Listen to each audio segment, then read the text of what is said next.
Please remember to subscribe, click like, and click the bell icon for all notifications on this channel.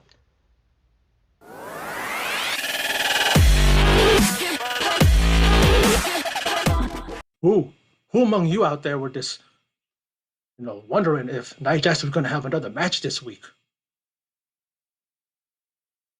Huh? How many of you? 'Cause I know damn sure I wasn't. She's garbage in the ring. The irresistible force? I call her the resistible garbage. You know? It's like, why do they keep pushing her?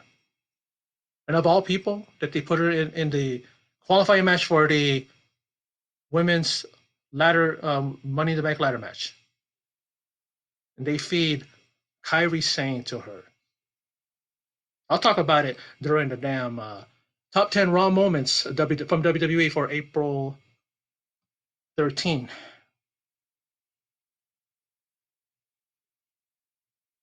And we'll just see where she ranks. And I'll talk to her about her and what I thought should have went down for Raw this past Monday.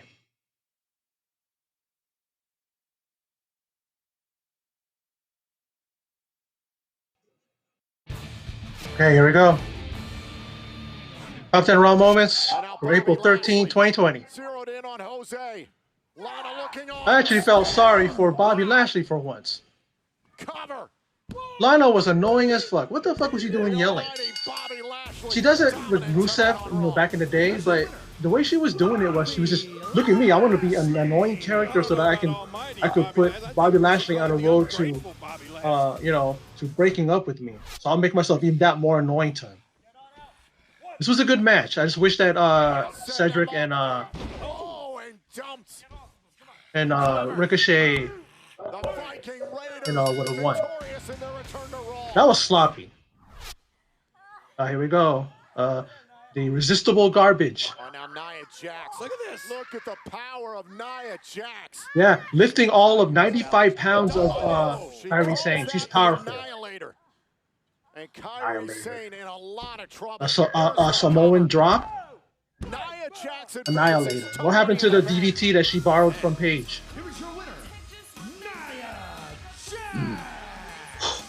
Every time I'm like this, woo! Good match too, right here. And he might be about to pay for it. Only Lorcan, man. He took it to Aleister Black. Aleister Black picks up another victory. A lot has been said about me lately. A lot has been said Not bad. about the man lately. Maybe I actually I'm arrogant. did listen to her. Maybe this historic title run has gotten to my head. Now I'm here to challenge whoever wants this the most to climb that ladder. No, it's the one that's gotten to you is your gimmick of the man. You to get rid of that gimmick. A time and a place. And there you will find the man, the champ, waiting for you. Now I always have a plan, but I promise you, whoever wins and thinks they can beat me, I will shock the world one more time. Let me tell you. Now great job by Ruby Riott. Turns this into a submission. You guys, Ruby Riott Yeah. is certainly impressing me in this match. Ruby did a good job in this match. Been nasty from the outset. Now a cover on Riott. This is a good matchup right here. And Asuka able to escape. This time, again. And the Empress has now got the Asuka. That's it. Couldn't get out of that. So what you think or what you say, you ain't gonna get out of that. You cinches that in, that's it. Over. Now I stand here, the two-time NXT. I don't get why she came here to address next in NXT, line, but she's on Raw. Shirai. How about she go on NXT and address the NXT, do the speech? But I'm not here just for victory. She just talked. Don't think she talked about in regards to the main roster was Bayley and Becky Lynch that she didn't want to face them again at WrestleMania. So to me, it's a wasted thing. I don't know what the hell. Three Amigos. Is that your tag for this your title? Watch out, WWE might name them the Three Amigos. Then they're gonna be in those little outfits that Steve Martin and Selena thought it was Chevy so long, Chase she and wants to see it twice. I call Martin Short wore, right? Remember that movie, Three Amigos? All about how good you are. You got 3 guys against 1. The hammerlock DDT, and it was years ago this very move injured Drew McIntyre. Lena Vega. Helped Andrade secure the Damn. title from McIntyre. She can wear a plastic bag and she'll look sexy. She just makes anything look good. Yeah. Baszler's just mauling Sarah Okay. Logan right now. I didn't agree with this matchup. Sarah Logan just trying to best her. It should have been And the official trying to protect Shayna and Kyrie, and then Kyrie, right? And then Kyrie loses after like 5 minutes. Then she does that to her and puts her out. Then she moves on. You know, Shayna Baszler. It should have been Sarah Logan versus Nia Jax, because you're going to have her squash somebody anyways. So you might as well feed Sarah Logan to her. I like Sarah Logan. She does have some talent in the ring, but they're not ever going to push her seriously. They won't. No retribution for Drew McIntyre after losing his NXT Championship to Andrade. Andrade put him out for 6 months in NXT, and then when he came back, Drew went straight to the main roster.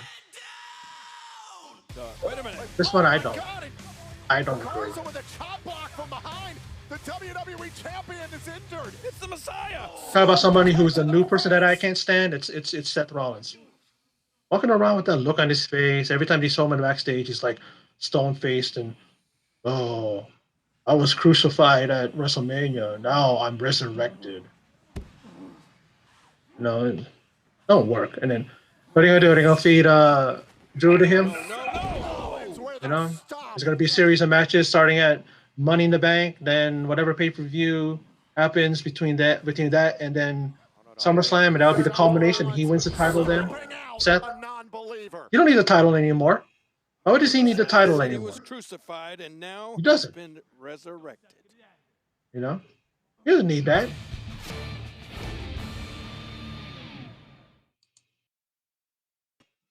Continuing on, you know, the whole thing of Seth Rollins, like, why is he like right now? Is he the one that has Drew McIntyre in his crosshairs? Like, is he going to now be the next one to challenge for the title? Are we going to see a short reign from Drew McIntyre? I mean, Seth Rollins has a pretty spotty backstage relationship with people. You know, there's always something about him. His mouth is causing him a lot of problems. His opinions and all this. Sometimes he'd be tweeting stuff on Twitter. You know what I mean? But I know that they got confidence in Drew, and they're going to probably put the title on. They probably will keep it on until SummerSlam. The longest he'll probably have it till then. I don't see him holding it till WrestleMania next year. Like, give him a long reign. Why give Becky Lynch an over-year reign? Why? I think 3-4 months into her gimmick, or it was already stale. Not that long into her gimmick. She's talking about she thinks her title reign is the one that's getting to her head. No, it's the gimmick that's getting to her head. You know, I could listen to her, which is surprising. I could listen to what she was saying, but you know, she still doesn't impress me. I was able to listen to what she said instead of me skipping it, you know, on the DVR. You know what I mean? I'll give you a visual, you know what I mean? But talking about the one with the Kyrie saying, like, so what's happening with Kyrie now? 3 times in a row she gets pinned. She gets pinned at WrestleMania. She gets pinned on Raw. Then now she gets pinned the following week. You know what I mean? What's going on with with Kyrie? You know, do these guys forget what she did at in NXT? Has some amazing matches, amazing feud with Shayna Baszler. Shayna Baszler and her should have been the ones in that contest and make her look strong. And then, you know, against Shayna Baszler, and then Kyrie gets that whole thing with her arm, you know, and puts her out of unable to go on. And then the referee calls a match and then gives it to Shayna Baszler. She moves on.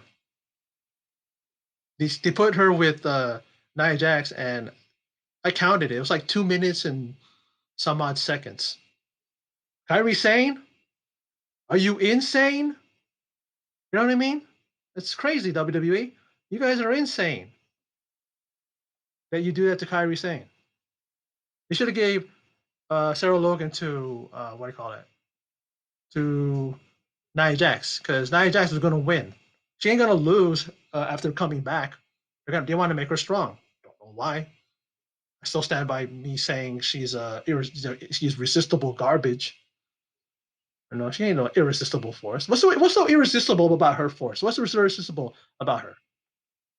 She comes out to poppy fucking music. How about you give her some, even Tamina has music that's kind of like intense, and at least she has that going for her. Makes her, you mean it's like you got to give some music that it's like, when you have like those of you remember Karma, awesome, who's also Awesome Kong. She has some intense music for her persona. She comes out in her nice little printy, nice little flowy, all nice, gear that she has on, and she's supposed to be a heel. And then the music comes on. I've never liked her music. I know I ain't the only one. And she comes out to that music, and we're supposed to be like, "Here she comes." The only thing that they try to make us, feel that she's this irresistible force, as they say, is that saying it. They say irresistible force. Oh, here she comes. Look out. Are we supposed to cower that she's coming and she has that look in her face? All I want to say is, Naya, who are you looking at? There's nobody in the crowd. Even when the people are in the crowd, you don't intimidate them.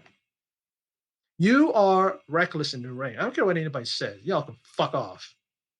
People want to defend her and say that even Ronda is reckless too. I'm not talking about Ronda. You know what I mean? I hate when people do that. You talk about somebody and you're focusing your comments on that person, then people go, "Well, this person is also the same thing." And I go, "Did I talk about that person? I mean, I'm talking about this person. Yeah, that person could be reckless too, but I'm talking about her. Don't defend her by saying that this person is this too and that too, and yet that doesn't take away from the fact that this person is still guilty of doing that. She's injured a lot of people. People have gone on record as saying that, and I don't know. Maybe it's because of her size. You know, she doesn't know how to control. There are some wrestlers that are as big as her, male or female, and they can control their weight. They can control, the distribution of weight so that she doesn't injure people or he doesn't injure people. You know what I mean?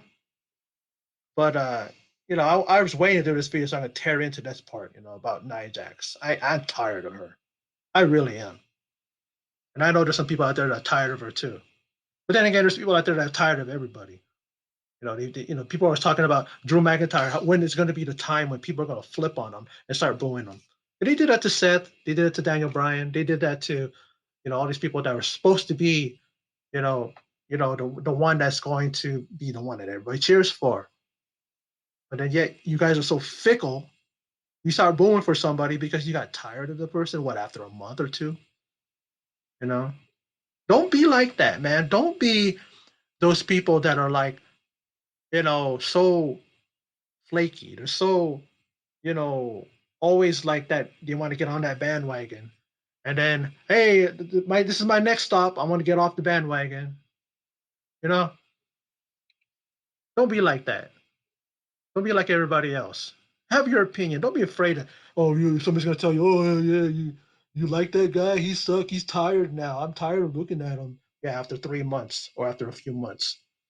Becky Lynch, you could say that she's been champion for over a year. And how long did her thing last? Her appeal, a couple months, 3 months. I know there's people that are fans. And I got nothing against y'all. You want to be fans of her? That's fine.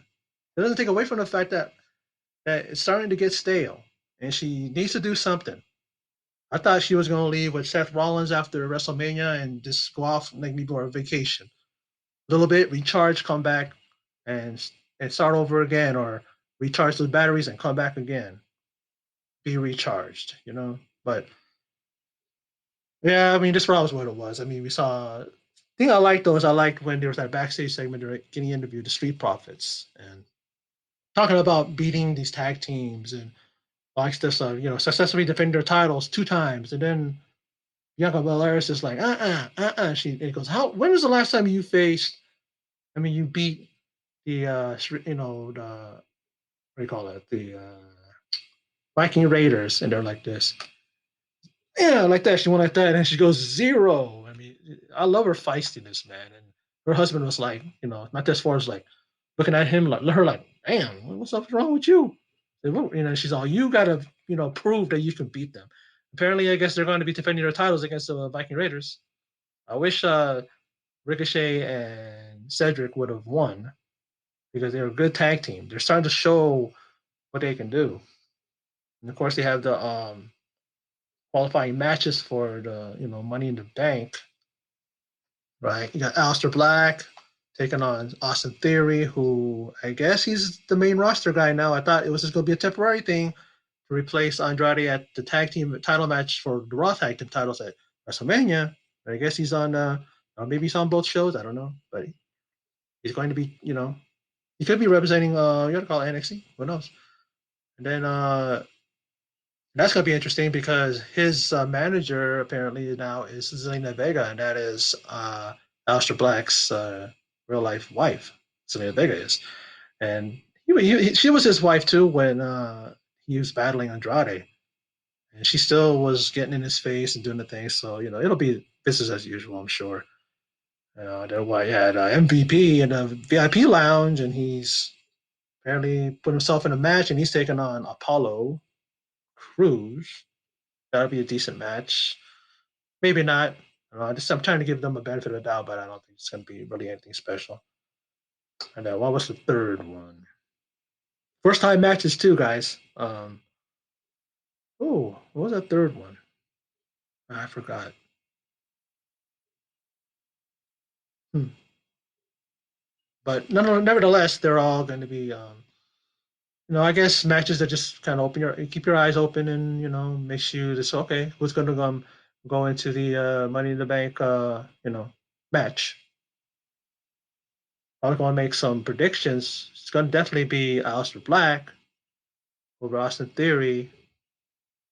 And then, all right, the other one is Murphy versus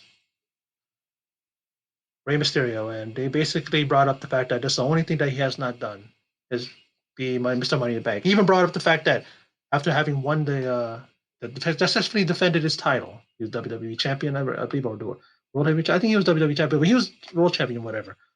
And then he got cashed in on, by, if I'm not mistaken, if I remember correctly, it was Kane. Kane had won the Money in the Bank match, and then he right away, not even 5 minutes later, not even he went and successfully cashed in his Money in the Bank. And so he wants to be the one to have the chance to do that. So I wonder if Edge is going to get a qualifying match, and they might even put him in a match against Randy Orton for the qualifying. Those two are former Money in the Bank holders, and I'd like to see Edge in that match. He was one of the ones that kind of revolutionized it, and it kind of made it famous. Everybody looked forward to it, especially when at WrestleMania. That's when it was special. Was at WrestleMania instead of having their own pay-per-view show. Instead of having the Andre Giant Battle Royal and the Women's Battle Royal, they should have put Money in the Bank matches there at WrestleMania. That would have been better, but WWE wants to have 12, 20, 30 pay-per-views a year. So, this is one pay-per-view they can add to the calendar year. But what else? Was there anything really else? Pretty much covered it, especially during the top 10 Raw moments. I was making some comments there. So pretty much what you saw is what happened. Did I enjoy Raw? I had some issues and problems with Raw, especially the matchups when it comes to the women's qualifying matches.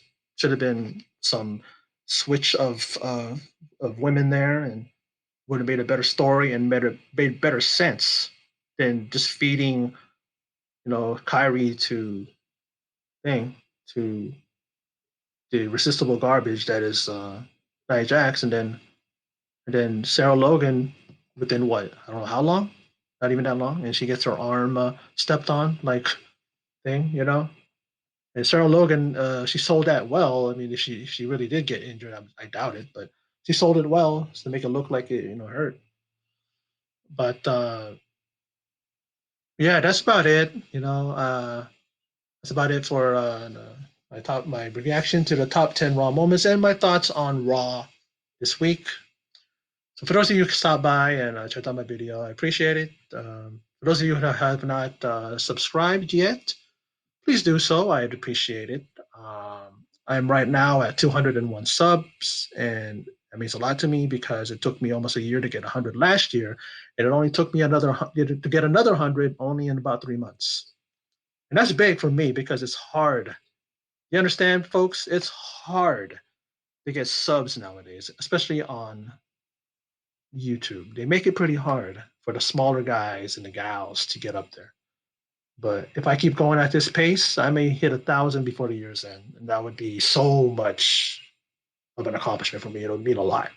So for those of you who have subbed to my channel and actually like my channel, please spread the word. I mean, for those of you who haven't sub, and then also click the bell icon so you'll be notified whenever I upload a video. And for those of you who have already subbed, you know, spread the word. Go on your social media platform, which is you know, Facebook, Twitter, whatever, and put a link of my video there and tell them what you think.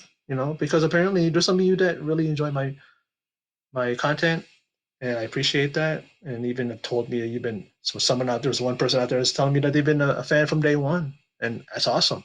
That they enjoy my stuff. That's awesome. I really dig that. I really do.